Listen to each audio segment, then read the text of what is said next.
শুভ সকাল, আসসালামু আলাইকুম। কেমন আছেন সবাই? আশা করছি সবাই অনেক ভালো আছেন। আলহামদুলিল্লাহ আমিও ভালো আছি। সকালে রান্না বান্না করতে চলে আসছি। এই যে আমার কিন্তু অলরেডি পোলাও রান্না করা হয়ে গিয়েছে, সুগন্ধি পোলাও। আর দেশি মুরগি রান্না করব এখন। দেশি মুরগি আলু দিয়ে রান্না করব আর পোলাও আজকে সকালে। দেশি মুরগি আলু দিয়ে রান্না করলে আর পোলাও রান্না করলে আমার বাচ্চাদের আর কিচ্ছু লাগে না। তো সকাল দুপুরের মতো আমার টেনশন ফ্রি থাকবো আমি। আবার রান্না করবো রাত্রে। এর সাথে কিছু সালাদ আইটেম থাকবে। আর এটাই হচ্ছে আজকে লাঞ্চ বক্সেও দিয়ে দিব আমার হাজব্যান্ডের। তো সকালবেলা স্কুলে যাওয়ার আগে রান্নাটা কমপ্লিট করে ফেলছি।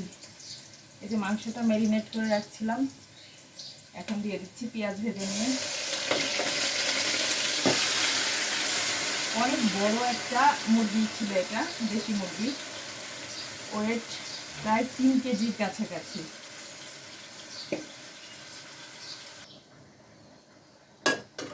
তো মুরগিটা হচ্ছে ভালো করে কষিয়ে নিব প্রথমে, তারপরে এটার মধ্যে হচ্ছে আলুগুলা দিব। খুব ভালো করে কষিয়ে নিলে রান্নাটা খুব ভালো হয়।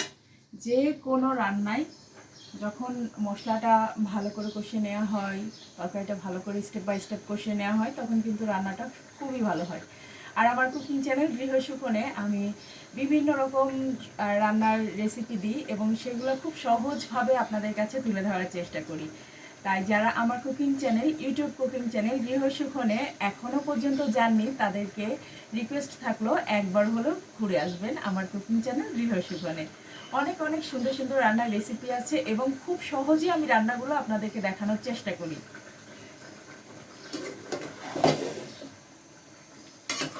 দেশি মুরগি খেতে আমার নিজেরও খুব ভালো লাগে। এজন্য আমাদের বাসায় বেশিরভাগ সময় দেশি মুরগিটাই কেনা হয়। তবে বাচ্চাদের জন্য ফার্মের মুরগিও কেনা হয়, কারণ বাচ্চারা একটু ফার্মের মুরগি খেতেও পছন্দ করে। দেশি মুরগি একটু শক্ত হয় তো, আর ফার্মের মুরগিটা একটু নরম হয়, সফট হয়, তাই বাচ্চারা ওটা খেতেও খুব পছন্দ করে। কিন্তু আমার ফার্মের মুরগি ভালো লাগে না, আমার কাছে দেশি মুরগিটাই বেশি ভালো লাগে। মুরগিটা খুব সুন্দর মতো কষিয়ে নেওয়া হয়ে গেছে, উপর দিয়ে তেল উঠে এসেছে। একটু পরে দেখাচ্ছি। আর এখন আমি এর মধ্যে দিয়ে দিব আলু। আলু না হলে তো চলবেই না, আমার বাচ্চারা আলু খেতে খুব পছন্দ করে। এই যে মাংসটার উপরে কি সুন্দর তেল উঠে এসেছে দেখেন।